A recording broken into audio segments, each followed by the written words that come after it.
The deep dive में स्वागत है। आज हम गैरी रॉबर्ट की किताब मिलियनेयर माइंडसेट इसके पन्नों में जरा गहराई से उतर रहे हैं। हाँ, ये किताब इस बारे में है कि कैसे कोई भी अपनी सोच को बदलकर अपनी आमदनी को सच में असाधारण बना सकता है। बिल्कुल। हमारे पास है खुद लेखक की कहानी गरीबी से अमीरी तक की, और बॉब प्रॉक्टर जैसे मेंटर्स से मिली सीखें भी, और कुछ बहुत ही ठोस प्रैक्टिकल रणनीतियां हैं इसमें सोच बदलने के लिए। तो हमारा मिशन क्या है? इस किताब से जो सबसे जरूरी सबक है, जो नजरिया है, उसे निकालना। हाँ, एसेंस निकालना। चलिए इसे खोलकर समझते हैं।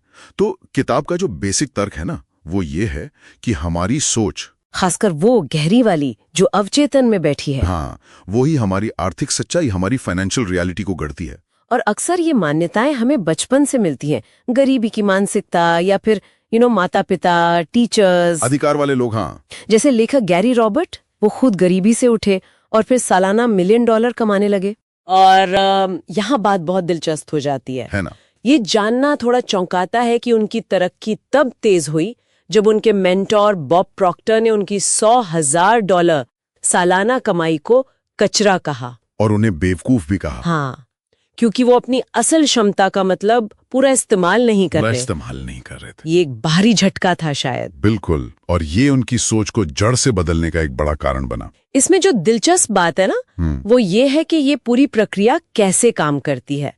किताब इसे कैप्टन और क्रू वाले सिद्धांत से समझाती है। अच्छा, कैप्टन और क्रू कैसे? हमारा चेतन मन वो है कैप्टन, वो आदेश देता है, मतलब हमारे विचार। ओके। और हमारा अवचेतन मन वो है क्रू, वो बिना कोई सवाल पूछे उन आदेशों को पूरा करता है। मतलब उसका जवाब हमेशा हाँ होता है। एग्जैक्टली, हमेशा हाँ। इसीलिए सिर्फ जानकारी होना, मतलब सिर्फ जानना काफी नहीं है। सही बात है। उस गहरी प्रोग्रामिंग को बदलना पड़ता है जो अवचेतन में बैठी है।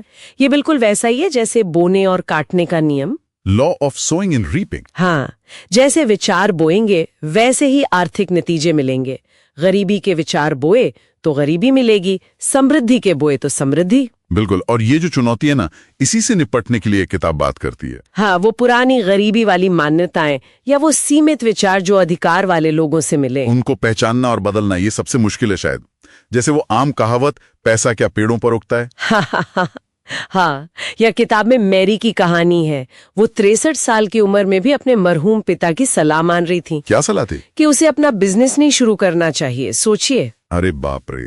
तो किताब इसके लिए कुछ मास्टर स्टेप्स देती है ना? Strategy 1 to 8। हाँ, देती है। मूल तरीका क्या है? पुरानी मान्यता को पहचानो, फिर उसका मजाक उड़ाओ या उसे सीधे चुनौती दो। चैलेंज करो उसे। हाँ, चैलेंज करो, फिर उसे एक मजबूत पॉजिटिव विचार से बदलो, और फिर एफर्मेशंस, पुष्टि। हाँ, पुष्टि लगातार करते रहो। जैसे वो जो विचार है, पैसे से सारी बुराई होती है। हाँ, बहुत कॉमन है ये।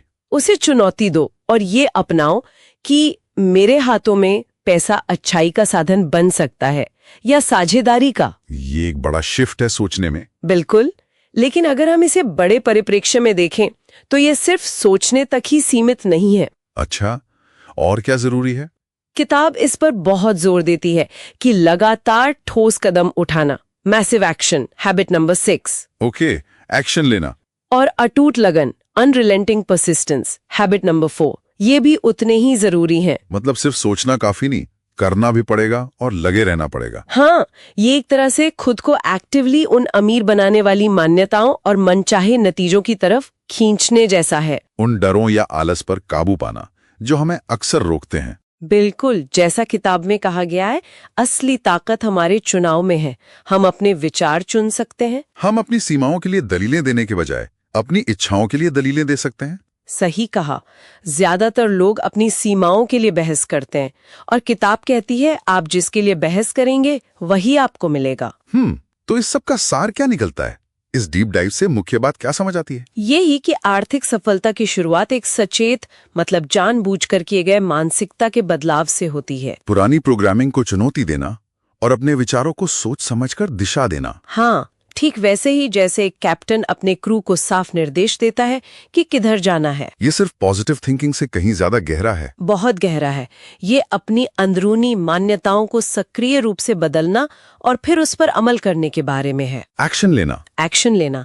इससे एक महत्वपूर्ण सवाल उठता है और श्रोताओं के मन में छोड़ने के लिए एक आखिरी विचार। हाँ, बताइए। जो किताब की एलिस ग्रे की कहानी से प्रेरित है। वो कौन सा सस्ता हार है? कौन सा सस्ता हार मतलब? मतलब कोई सीमित करने वाला विश्वास, कोई पुराना डर या कोई आरामदायक बहाना जिसे शायद कोई कसकर पकड़ा हुआ है और जो उसे उस असली खजाने तक पहुंचने से रोक रहा है। हाँ, असली खजाना यानी उसकी वास्तविक क्षमता या मनचाही आर्थिक सच्चाई। वो कौन सी डाइम स्टोर यानी सस्ती चीज है जिसे छोड़ने पर असली मोती मिल सकते हैं? ये सोचने वाली बात है। बिल्कुल।